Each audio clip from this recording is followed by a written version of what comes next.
Hi, everyone. I see there's a lot of people trickling in. I want to thank you all for joining us for our Beating COVID-19 in Early Childhood Settings.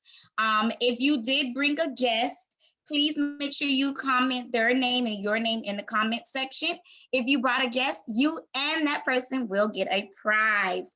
We are live streaming our training tonight on YouTube. So if you know anyone that would like to join us that was not able to register, definitely let them know. They can watch us on YouTube. Just search JITTA bug in the search bar and you'll be able to find us. That is 2 separate words. I'll go ahead and put it in the chat box as well. And I'm so excited. So if you guys have any questions at all, please make sure you put it in the comment section. If you're watching us on YouTube, welcome. Thank you for joining. Tonight's training is all about COVID-19 and the early childhood setting. It's something that is very important with what's going on today and making sure that we are in protocol and in following guidelines that are being put in place by our higher ups so that we can keep ourselves safe, our families safe, and the children safe.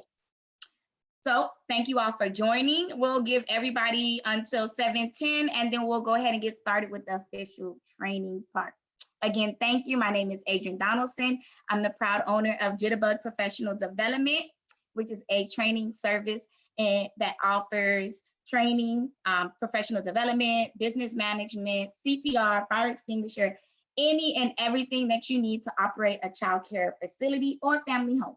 If you are trying to open up a school, definitely contact us. We can help you with anything that you may need and meet all of your needs under one umbrella.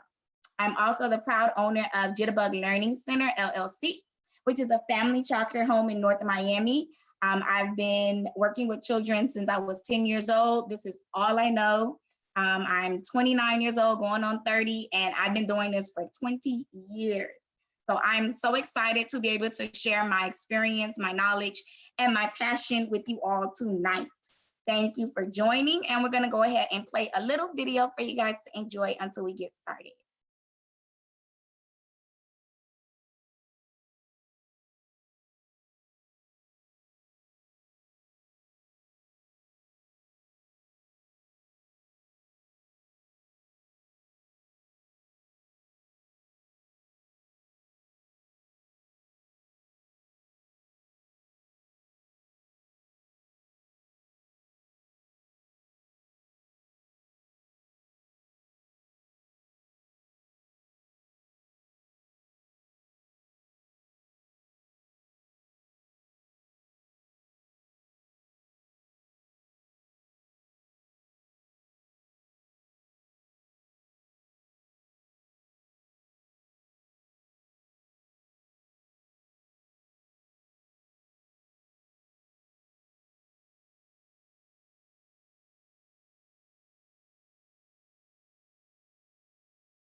everyone for joining us tonight.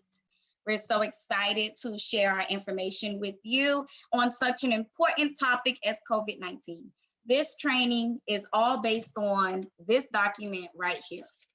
This was a document that was emailed to me and I recently sent out to a few of our viewers on a live, and it's all about the new normal for childcare facilities, summer camps, sport camps, and after-school programs. My complete training tonight, you will be familiar with and how to meet the guidelines within this 15-page document. So if you have any questions, please make sure you go ahead and put it in the chat box. Hi, Ms. Lula. Hi, everyone. Thank you for joining. I already introduced myself. If you're just now joining us, my name is Adrienne Donaldson. I'm the proud owner of Jitterbug Professional Development and Jitterbug Learning Center, LLC. So we're gonna go ahead and jump right into it so we can get started with our training. So again, if you have any questions, make sure you stop us and you make sure you let me know you have a question, put it in the chat box. It's not a problem whatsoever. So you already watched my little video. Thank you, Run With Media, for creating such a beautiful commercial type video for me. We are your one-stop shop for all your childcare needs. If you need anything childcare, make sure you come check us out. We are ready to assist and help the community reach the new points that they need. Tonight, we're talking all about beating COVID-19 and navigating the new normal. We're going to talk about the standards and the guidelines that we need to meet, how you can implement social distancing, and then at the end, we will have an open question session. This training is brought to you by Jitterbug Professional Development. We are on all of your possible social media networks, Facebook, Instagram, and YouTube. So please make sure you like us, subscribe, follow, comment, share. We have tons of information on our different platforms, and we would love for you to let us know what type of content you would like to see next. If you are interested in other information and materials that we offer, definitely check our website out. We have tons of different resources for parents and childcare educators. And we're your one-stop shop for all your childcare needs. So if you need anything that's childcare, we are definitely the place that you want to connect with. So I hope to see you on our Facebook, Instagram Live. We go live every Wednesday at 12 p.m., 12 to 12:30. So if you ever have a question, it's called Ask Adri. You can send us a question and we will answer you live on Wednesday with Ask Adri. Tonight, you will be having 3 benefits. You will get 2 in-service hours for those that chose portion. You will have tons of different resources as well as support. I'm going to be a guide and a help for you in any way possible. And I'm super excited to be able to help you navigate such a difficult time for us all.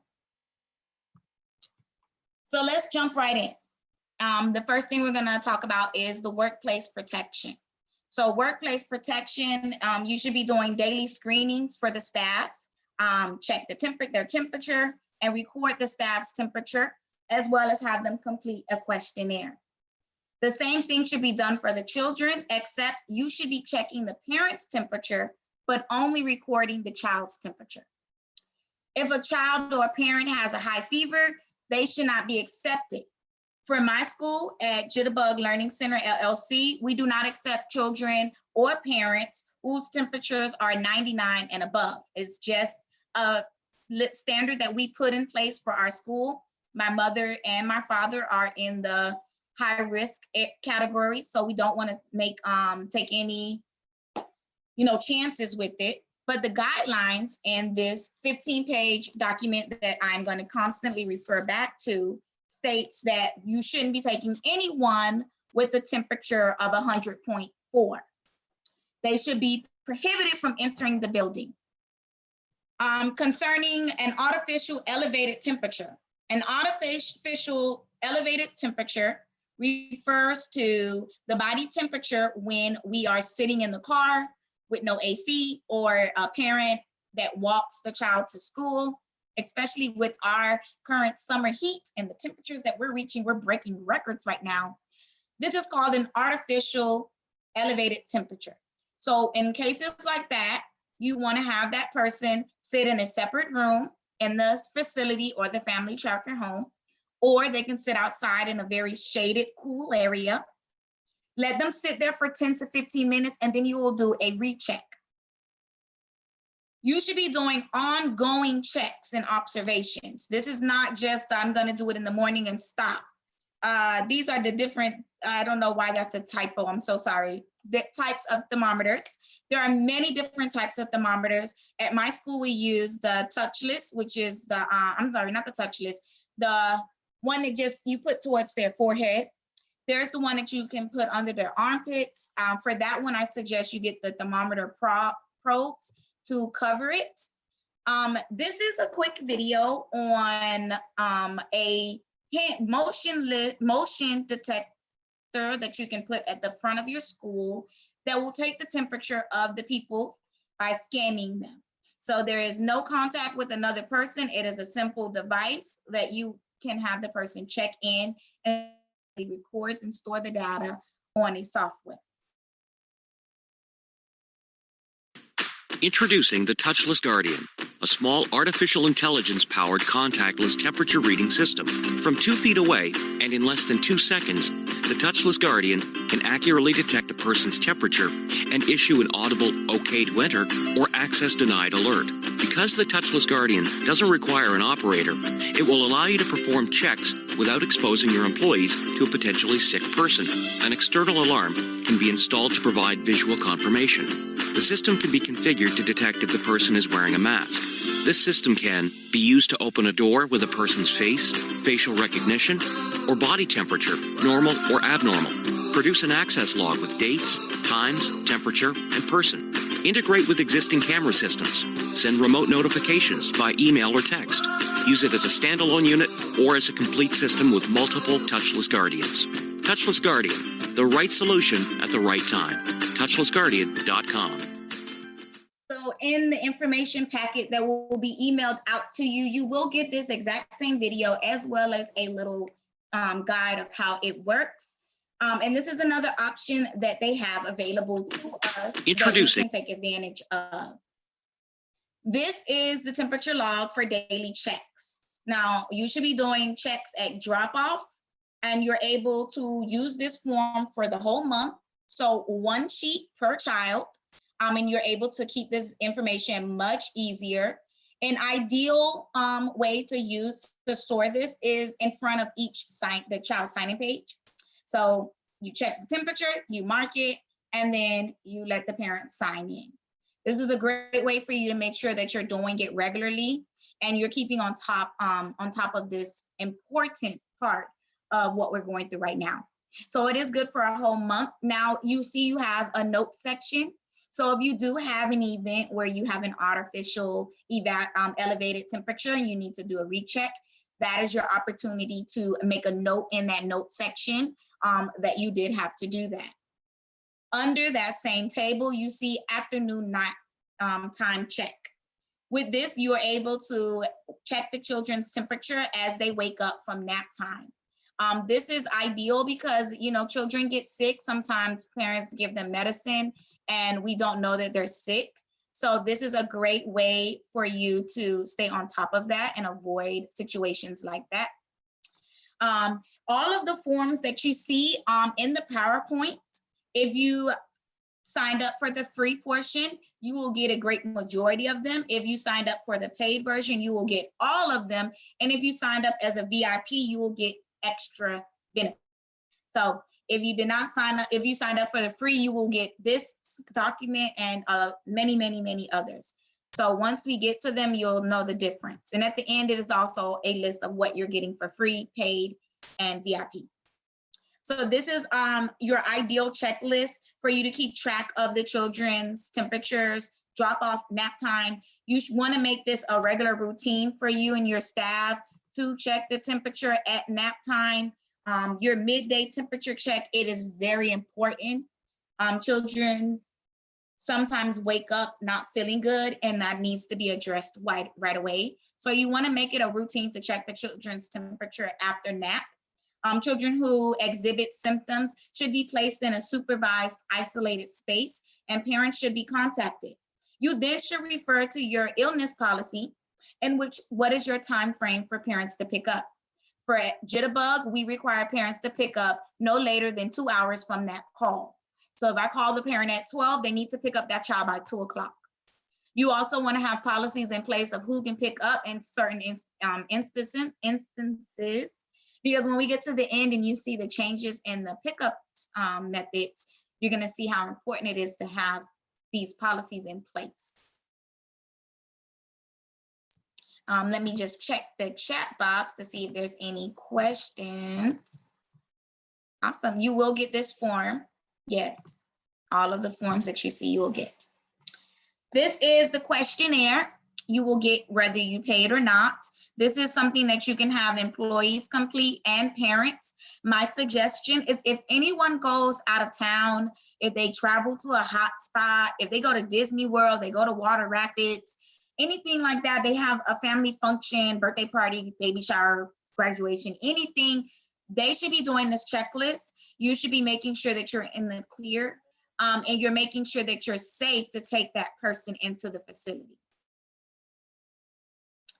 When it's too sick for work or school, you should be requiring staff and children to stay home when they're not feeling good. This will help reduce germs that's entering the building. You will get this paper, your email, whether you pay it or not. A tip for everyone is to have all of your parents and all of your staff members sign a copy of this and put it on file. This will make sure you understand that they are aware of what they should do when they are sick or their child is sick. It also helps make sure the lines of communication is clear. So that is my suggestion to you. Once this hits your inbox, if you are not on the paid version where you get a complete parent file as well, you're going to want to make copies of this and get the parents to sign it, as well as your staff, definitely. Now let's talk about controlled access. Again, we're referring back to our document, that 15-page document, the new normal. And controlled access basically means the ability to enter and exit the building. You want to make sure that you have limited entrances and limited interactions. You want to maintain social distancing, and I actually have a little part on that. Limit facility to 1 adult per family. So you want to have the same parent that drops off, pick up. Or if you have cousins in your family, maybe ask if the uncle can pick up all of the children or auntie can pick up all of that particular family's children. Adults must wear facial coverings, including staff and parents. Prevent unintentional interactions between arrival and departing, between adults and children. You can do this by having a system in place for pickup and drop off. Maybe when you see the parent coming, you radio to the staff members, hey, have Betty ready, her dad is outside. That way dad is only in the building for X amount of seconds before Sally is up to the front and ready to walk out the door. Stagger start and end times of activities to reduce peak activity. So stretch your times out, be more flexible with your activities. If you know all of the children are gonna come at 8, maybe stretching breakfast out so that you can feed them till 8:30 and doing small groups for different activities. This will help reduce peak activity and overcrowding. You want to suspend all visits and tours of the facility and the family childcare home. Now that is really hard. One thing that I can suggest is our virtual tour option. We have an option where we will create a virtual tour of your facility or your family home so that parents get a full access and visual of your school and what it feels like to be there. So that's something that you might want to take advantage of. Cleaning and disinfecting. You want to post and implement a schedule for deep cleaning, disinfecting prior to the program starting and at the end of each day. This should be something that you stay on top of and you follow. You want to be consistent with it. it is vital that you are consistent. If you're not, you're gonna miss opportunities to keep the children and your staff safe. You wanna implement daily disinfecting of common surfaces every 2 to 3 hours. So light switches, doorknobs, things that are touched by a lot of people constantly, you wanna be cleaning those 2 to 3 hours. You wanna review the CDC guidelines for cleaning and disinfecting. It is a 9-page document. And if you are on the paid version or VIP, you will receive that. If you are not, if you signed up for the free version, that is one document you won't receive, but you will receive a resource list with the link to access it.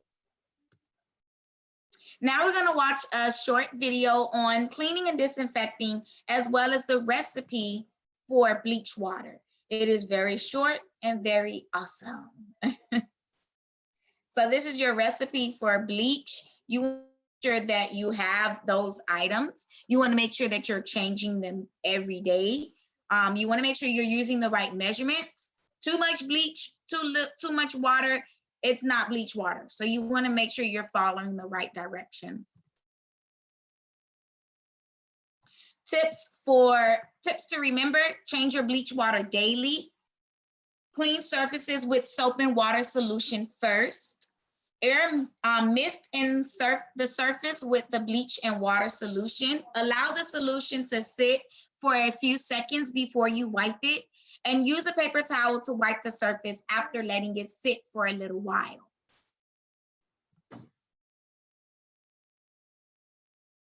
Benefits of disinfecting: it keeps everybody healthy. It keeps everybody happy. It makes parents ease their minds and their worries, and it makes directors and owners understand and feel more safe in their environment for their staffs and their children.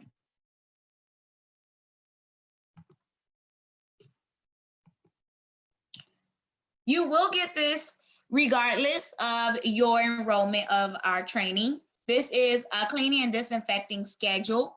This lets anyone, this should be posted in your classroom or your family home, and it explains when you disinfect and when you clean certain things.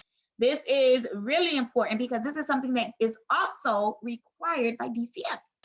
Check your classifications if you don't believe me. This is another one that you will receive. This is an example thanks to Danish Williams. She has a family childcare home in Miami, and she has all of the resources if you ever need.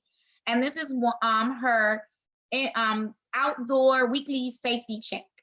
So this is good for the 2 weeks at a time. So this is, you will receive this in your email, as well as this one. This is my playground weekly checklist. This is good for the whole month, and it tells everything that needs to be done. You put a check or X, it's very self-explanatory. And where it says maintenance, equipment, and supervision, that's where my staff signs it across the line.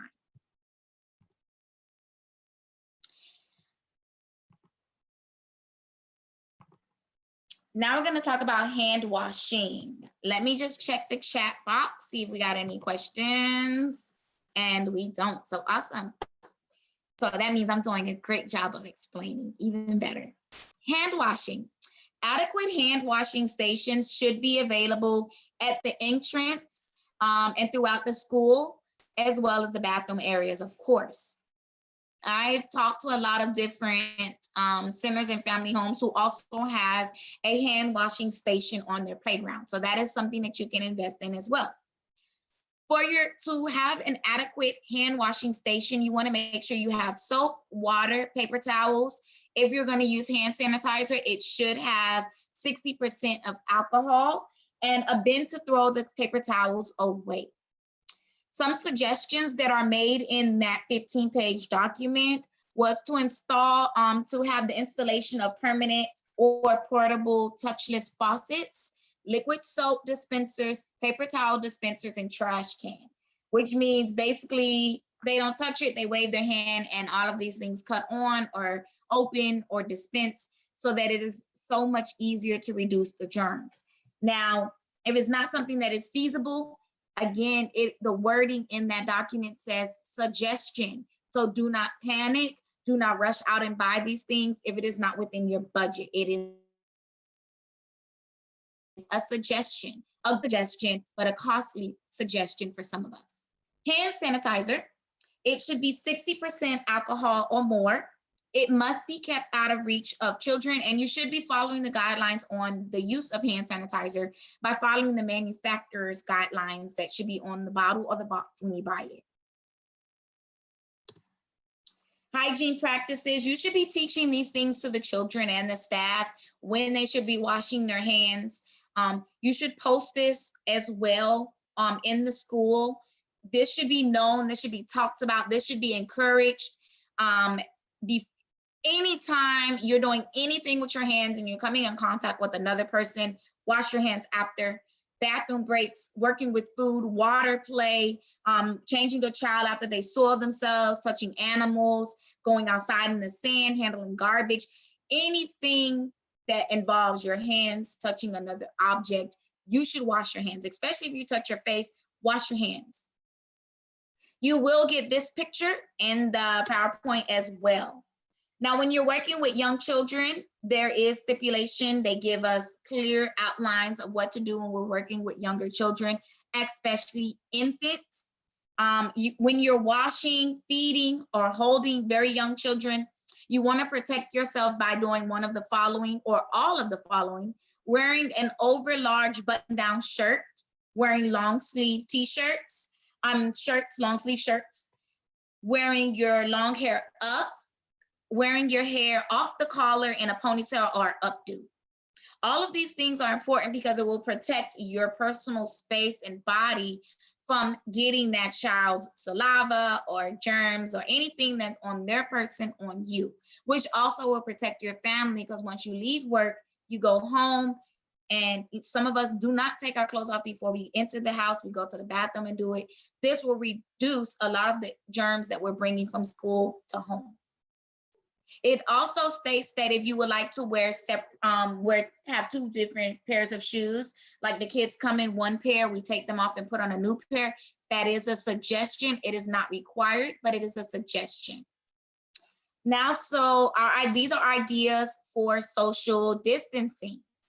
It is something that is really hard for a lot of family childcare and childcare centers to wrap their heads around. How do you get preschoolers, toddlers, and infants? How do you do this? These are a few ways that I picked up from the manual that was sent to us. Modify interior spaces to maximize social distancing. So since we can't use the cafeterias or the libraries, stuff like that, that's within our schools, if we have a library lab, we aren't able to use those areas right now. So turn them into classrooms. That way you're able to get another small group in there.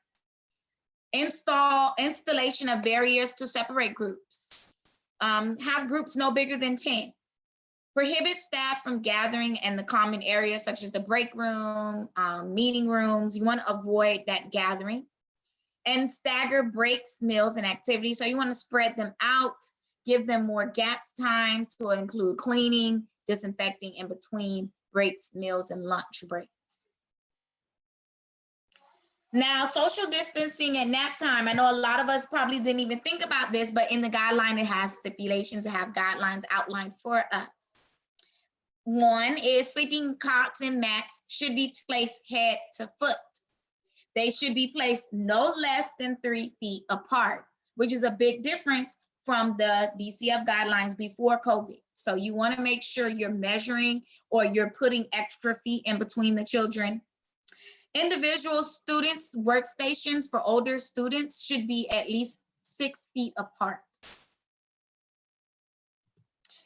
If you have a HVAC system, you want to make sure that you follow those guidelines. You are required to complete a check to make sure that it's recirculating properly. You want to ensure that you have your filters replaced to meet CDC and OSHA's guidelines, and you comply with all laws and regulations laid out by DCF. Now, to support our staff, we want to make sure we're providing appropriate personnel protective equipment and cleaning and disinfectant materials. We want to make sure that we have at least 15 days worth on hand. If you need help with these things, I know my ELC, I'm in Miami-Dade County. They did say reach out to them and they will provide the necessary materials that we may be missing. So if that's something that you need, definitely reach out to your ELC. If you need help finding your ELC, I can help you find that information out as well. Just make sure you drop that that you need that help in a private chat to me in the chat box.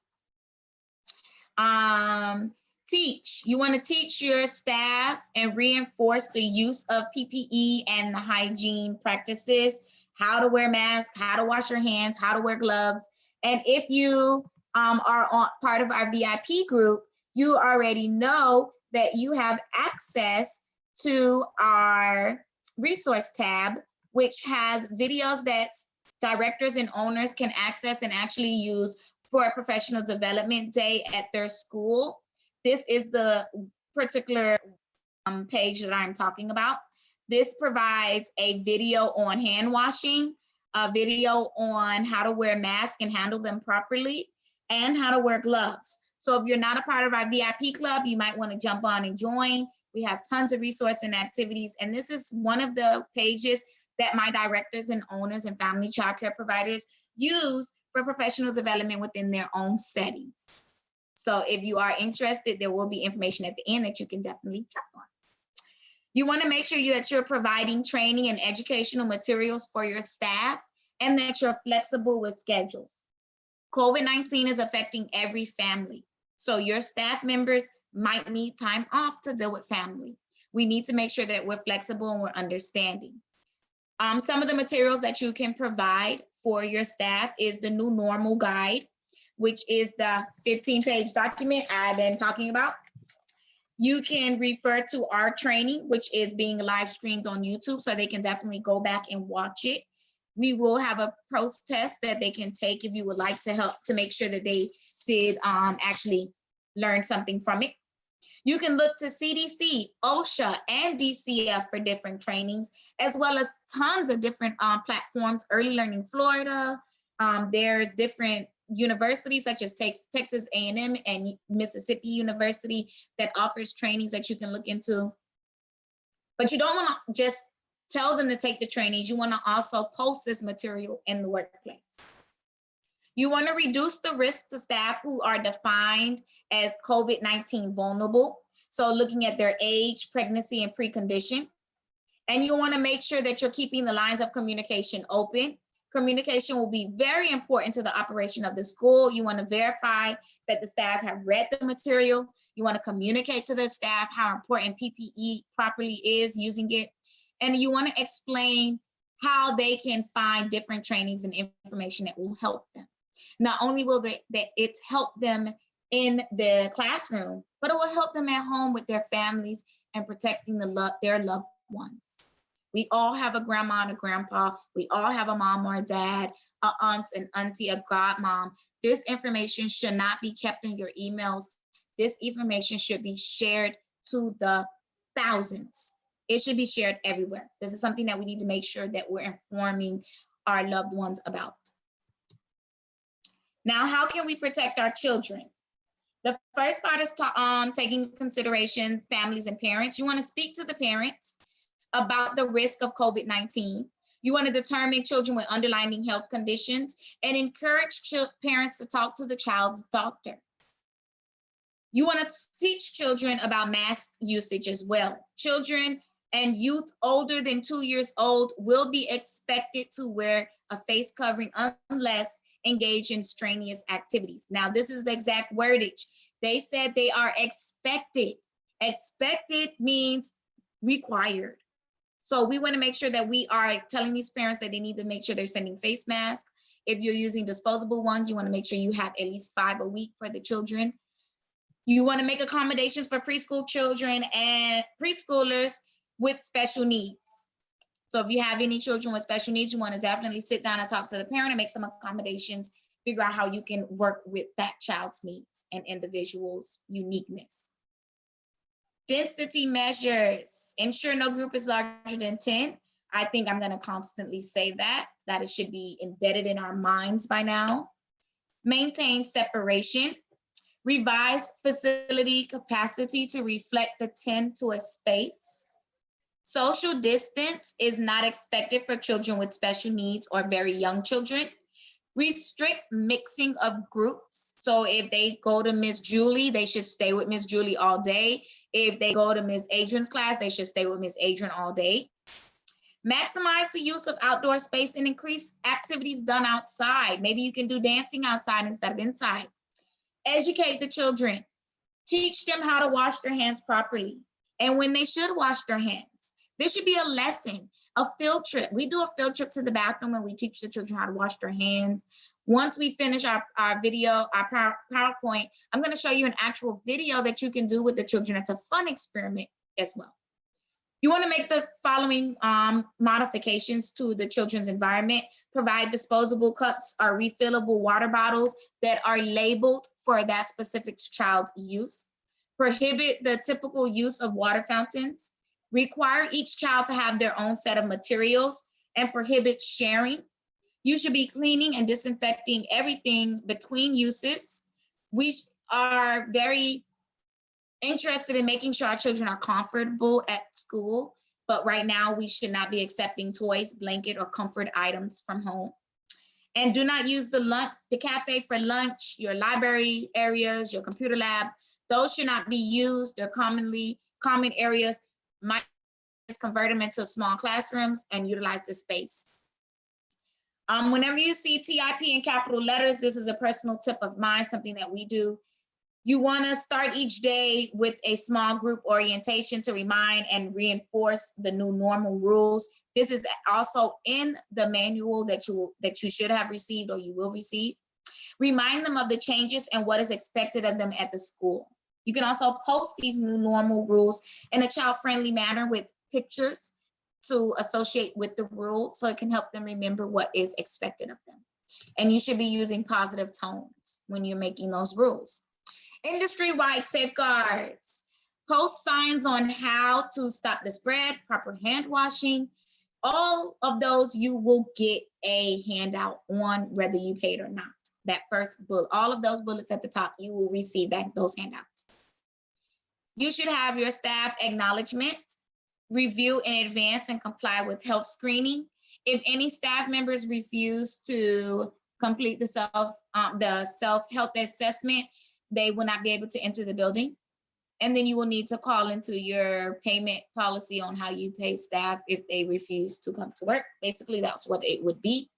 Include coordination with the Department of Health, cleaning and disinfecting of the areas in the school, and potential temporary closure. That is what you need to have in your plan for potential COVID-19 cases in your program. Record keeping. You should keep good track of record of visitors and staff movements each day in your facility to help investigate potential COVID-19. If there is a positive case in your school, you want to be able to track where that person went so you know who they came in contact with. Detailed records of health checks following HIPAA compliance. Conduct self-assessment and readiness checklists, which you will get. Prepare communication platforms for communication. So you want to have your website set up with this information and advance notice to parents. You want to send out text messages and emails letting them know what's going on, as well as face-to-face visits if you're conversations if you're open, as well as phone calls. So this is one of the forms you will get, Stop the Spread. This is the DCF hand washing poster that should be already up in your schools. And if it's not, you will get a copy in your email. This is your general prevention, how to prevent COVID-19 and how to properly wear a face mask. And you will get all of those regardless if you're on the paid version of our training or not. These are tips for parents using childcare settings during COVID-19, things that they should be aware of and keep track of. If you have a child that is absent, according to the Riley-Wilson Act, we should be calling the parent and seeing why they're not present in school. And this is a log that you will receive in your email, in which you can track that communication so that if DCF ever asks for it or the EOC asks for it, you have it available. Now, in the event of a potential, the keyword is potential exposure of COVID-19, you want to inform the parents the same day, coordinate and work closely with the Department of Health. You want to monitor and but not isolate unless the child test is positive. You want to coordinate appropriate follow-up measures with the Department of Health in your designated county. So I am in Miami-Dade County. And you want to consider providing distant learning opportunities and options for ill children.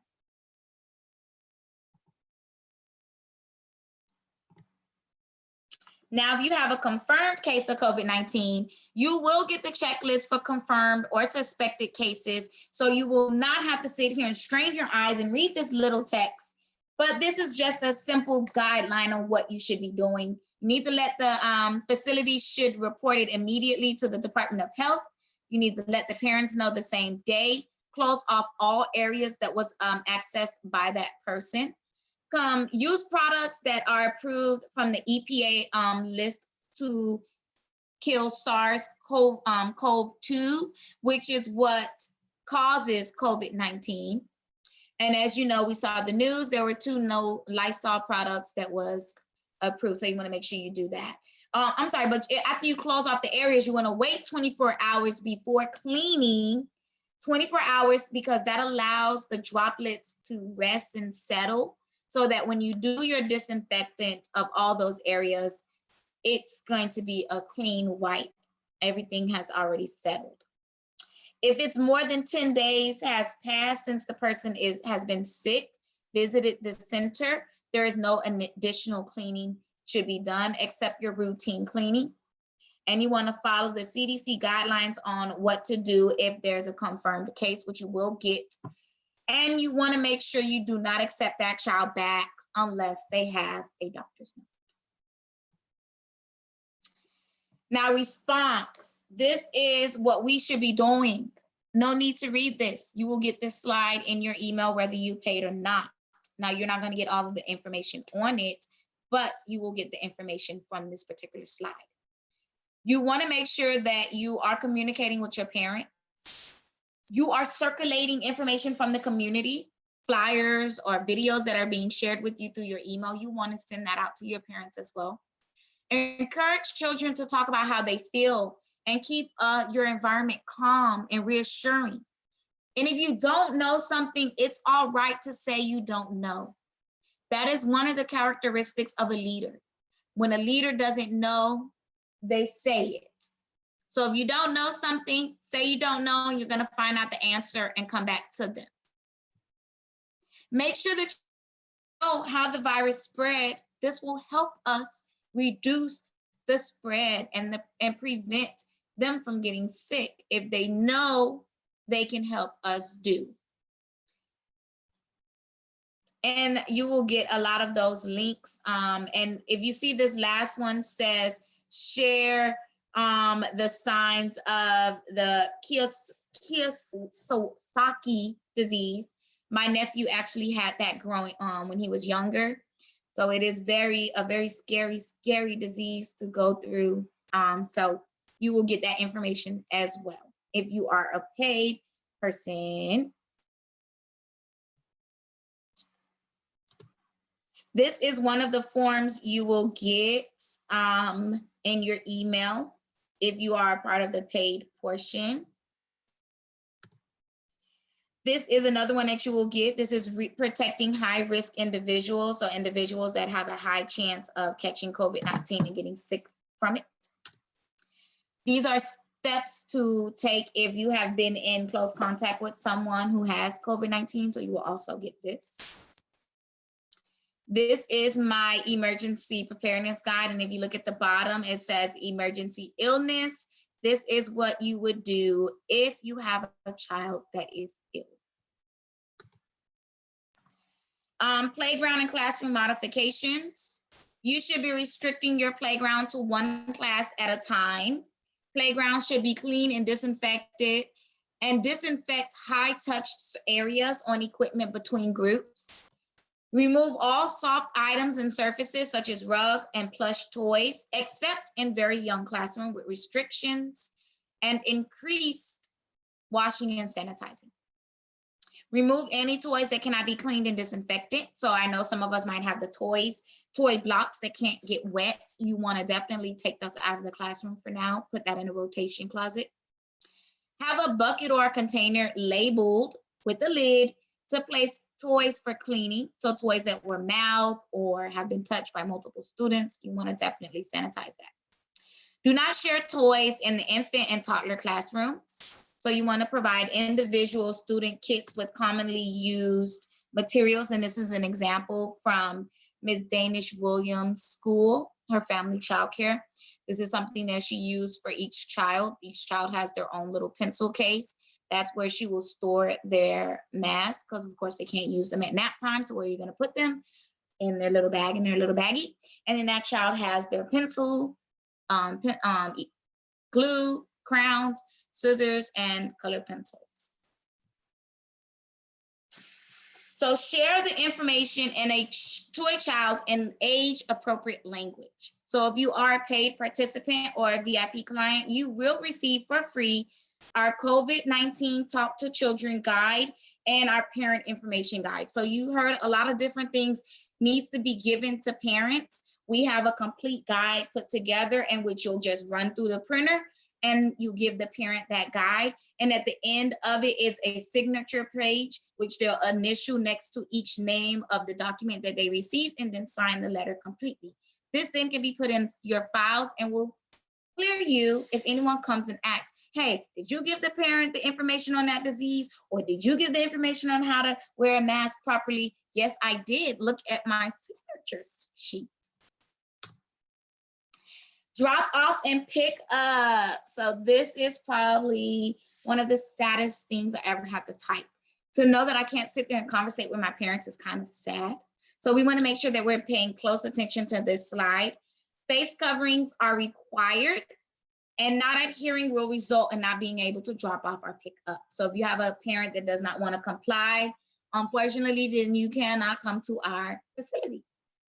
Reduce contact and maintain social distancing when talking. Wash hands if entering the school. So if a parent needs to enter for whatever reason, you want to make sure that they wash their hands. A tip that we do at Jitterbug is we disinfect the parents' hands with hand sanitizer before they touch the sign-in book. And we ask them to bring their own pen, or we are using, I want to show you, we're going to be using this right here for the parents to put their pens in. So each family will have their own pen and it will be separated, so there's no touching. So that's another option as well. And you want to check their temperature. You do not need to record it, but you want to check it. Only one family is permitted in the waiting or reception area at a time. And in your family childcare, only one parent should be picking up at a time. Everyone else should wait in their car or separated from each other. In case of inclement weather, they should wait in their car and the school should notify them when they can come in.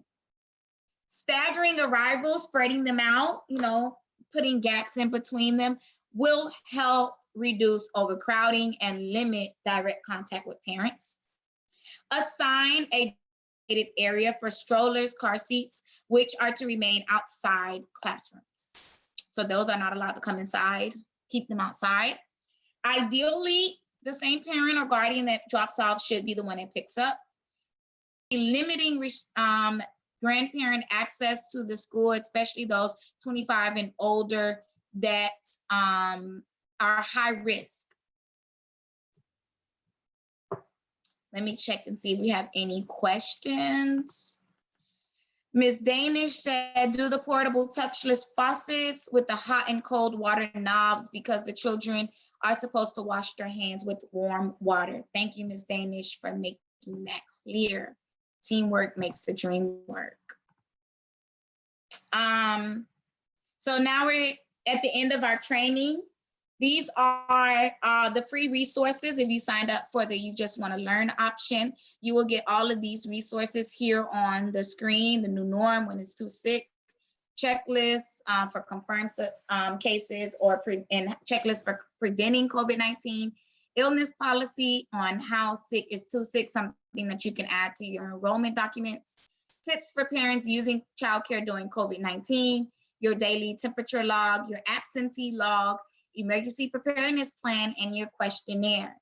Now, if you are part of the paid version or a VIP, you will get all of those things from the first screen, plus all of these things here. If you are interested in joining our VIP or doing the paid version, and send $10 to the cash app name Jitterbug5 or our PayPal jitterbugtrainings@gmail.com, or you can Zelle it to the phone number 786-274-2931, because as you can see, our paid and VIP members gets a lot more than our free version. You want to definitely take advantage of this list and this list. This list definitely has a lot more information and detail that you need to make sure you have access to. This is our deal of the week. So if you are in a childcare setting, family childcare facility, public or private sector, this is a binder that will quickly become your best friend. It is your ideal I can do it all binder for any childcare owner or director.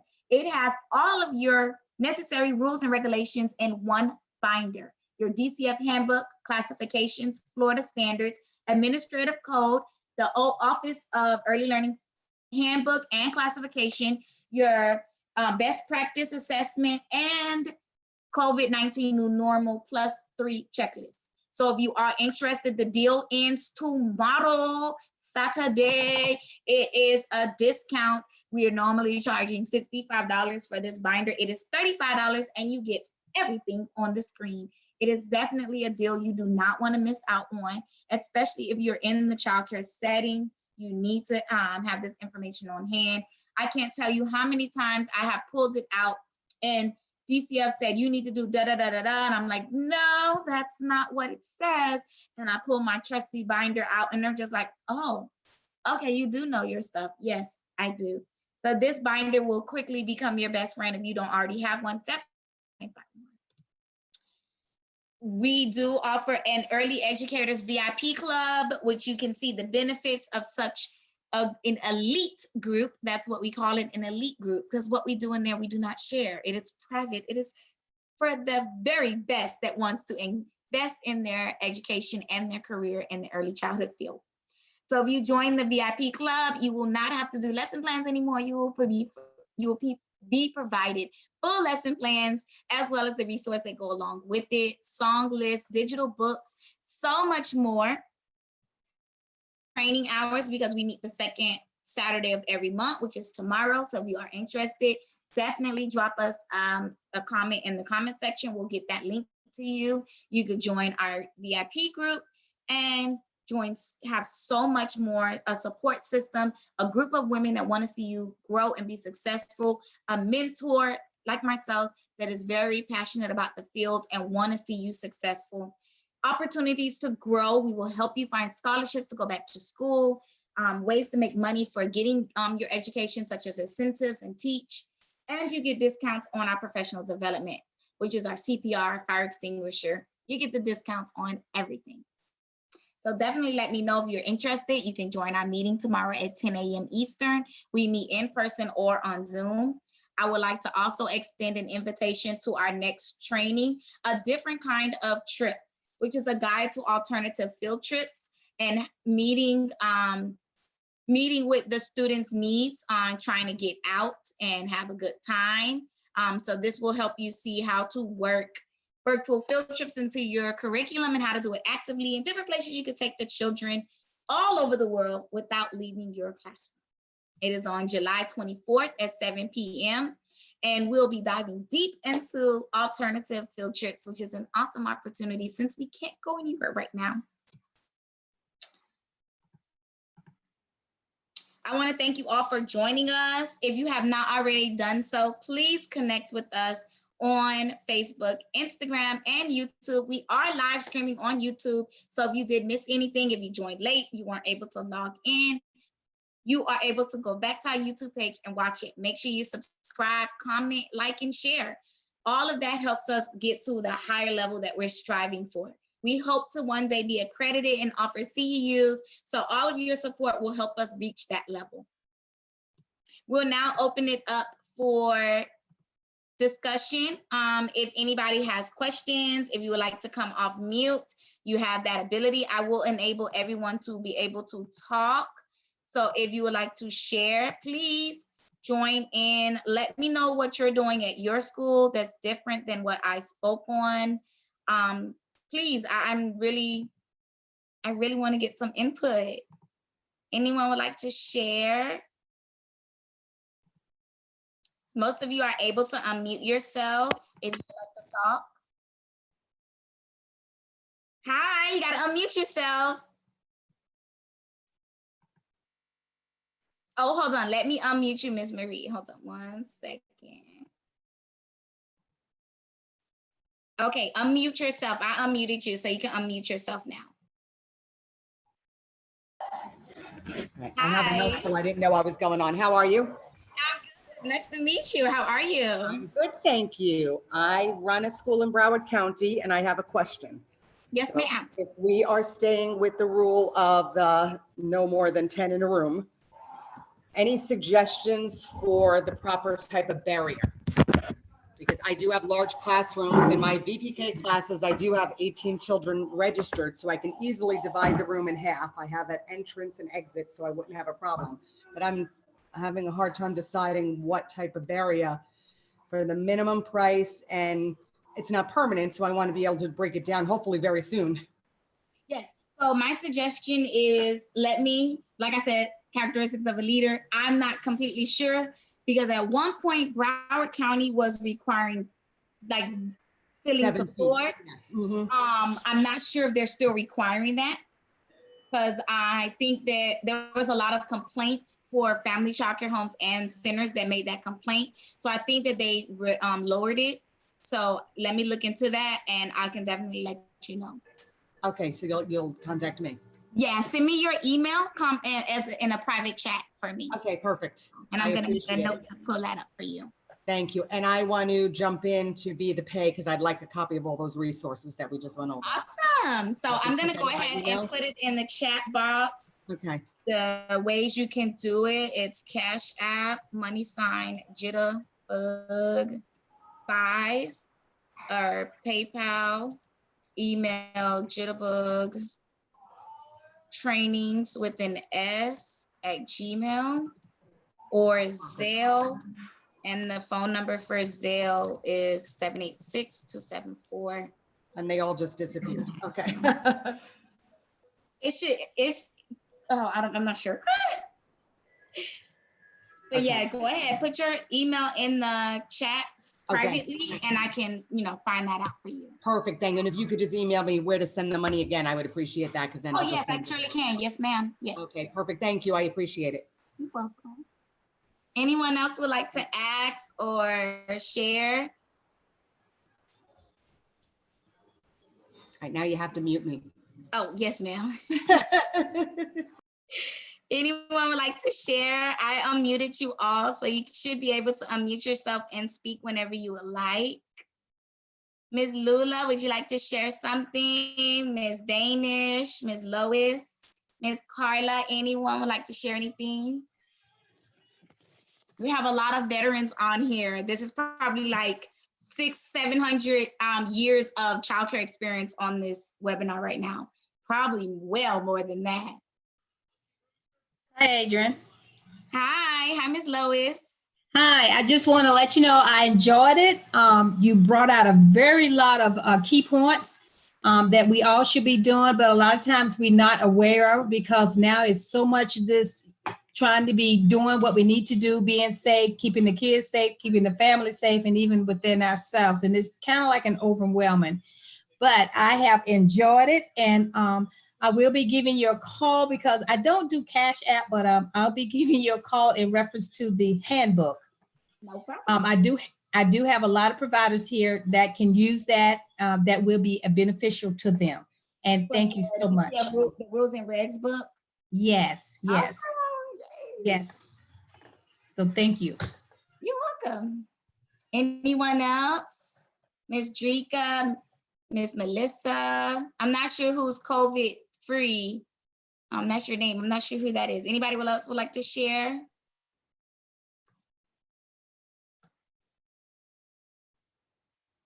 Well, if no one else would like to share, I want to thank you all for joining tonight. Oh, go ahead. Yes, ma'am. Oh, it's me, Miss Luli. Hi, Lily. How are you? How are you? I'm good. Well, I'm in Palm Beach Gardens and Palm Beach County. So I want to share something that I see in the school I'm working on it. Okay. In the baby room, they have an awesome way to get into the room. They use booties, you know, the little boots that sometimes the surgeons use in the hospital. That way, sometimes but they say that you have to clean your shoes and stuff like that. What we're doing some of the time, we can not use shoes inside the classroom. And it's a good way to not get, what you bring from outside to inside the classroom. Actually, no parents are allowed in the school. They take all temperature, has the staff, the children and parents, everything is outside. And the parents are not allowed inside the facility. It was good that way that using those little is this possible, it's like a booty, right? Yeah, the booties, that's the same like the doctors use yes in the for surgical hospital operations. Yes, and I found it really good, and we try to tell the children all the time, the wipe the shit when we're going inside. And one of the things that, yes, I will probably talk to, my principal is about the water fountains. Yes. We disinfected everything, but they don't use it that much because I personally tell, my students, bring your water bottle from home. And if we need to refill it, we have how to refill it. But I feel like it's very important too, about the water fountains to not be, let me grab our water bottle. Hold on 1 second.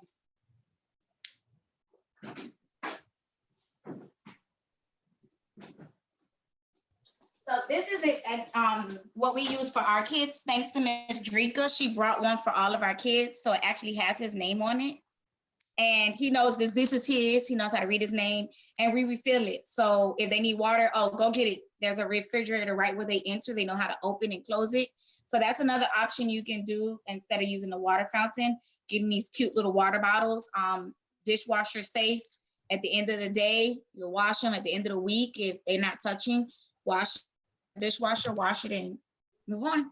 As far as the shoes, they said in 15 new Bible that you can have 2 pairs of shoes. It's a recommendation where the kids come in 1 pair. Maybe you can have all the parents buy those white little tennis shoes that they used to sell at Payless when it was open. It looked like tennis shoes, little cute little bobos. Let the parent, everybody give $6-8, and we order those through Amazon.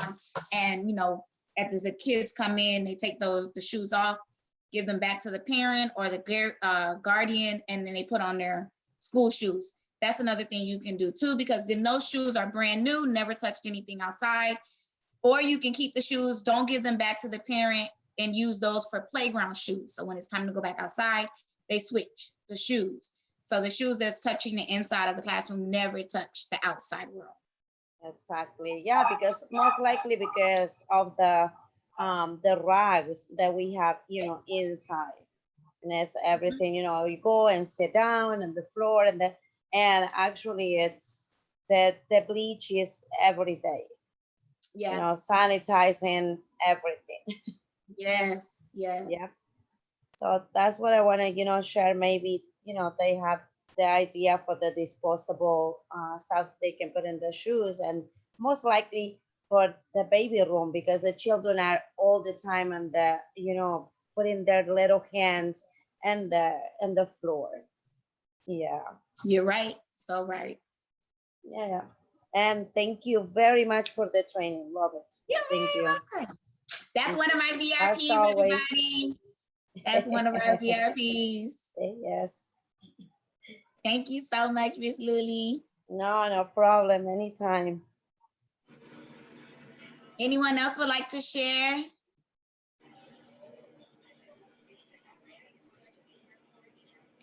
Good evening, everyone. Hi, Miss Danish. How are you all? I enjoyed the presentation. I really have. And one other thing with your water bottles, remember you have to have the last name on it too. Okay, we put the last initial, so I definitely will go back. If DCF come in, they need to have their last name. Oh, don't worry, it's gonna appear before the Monday. All right, that's all I need to tell you. And like I'm saying, anything the kids have, they need it. Everything need to have their first and last name.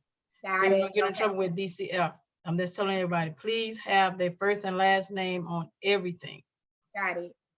And the count for the ratio, it's supposed to be going up to 10 to 1. Mm-hmm. Yeah. We're going to That's what it says in the guide, at least. The 15-page document. Yeah, Jeff was trying to say so. But I just hope everyone stays safe. Have a nice weekend. And thank you to the presentation. Thank you. You're welcome. That's another one of our VIPs. Woo! Definitely join our VIP club. You're gonna enjoy it, trust me. And then one thing I want to also point out is this. I can't remember when this went out, but I went live the same day that I got it in my email, and it says that these guidelines should have been put in place in current. These guidelines identify a safe approach for moving from current operations beginning no sooner than June 8th. We are July 10th. So if you have not started implementing this, you are behind. Catch up. COVID free, you would like to say something? You can unmute yourself. I'm not sure who that is. Hi, Adrian. Hi. This is Miss Cecilia. I just want to say, I really enjoyed your presentation. A lot of people do not realize that COVID-19 is real out here, and we all need to take the precautions, especially with these little ones, and make sure that they are safe, hands being washed, and everything that you stated is so true. And I just want to thank you for sharing your expertise and your knowledge about the COVID and letting everyone know that it is real. And I will see you in the morning. Yes, VIP meeting tomorrow. Join us. And I agree. I really hope everyone takes it serious. I'm a very bubbly person, but on a serious note, please take this serious. I don't know what I would do if my mom catches it and passes away. Everything stops. So I really pray everyone takes this serious. You can use my information to help your school, better your staff and the children that you take care of, as well as their families, because they go home to grandparents and godparents and aunties and uncles that are high risk. So we want to make sure that we're protecting not just ourselves, but those around us and the ones that they love too. So thank you so much. Any other questions, concerns, comments?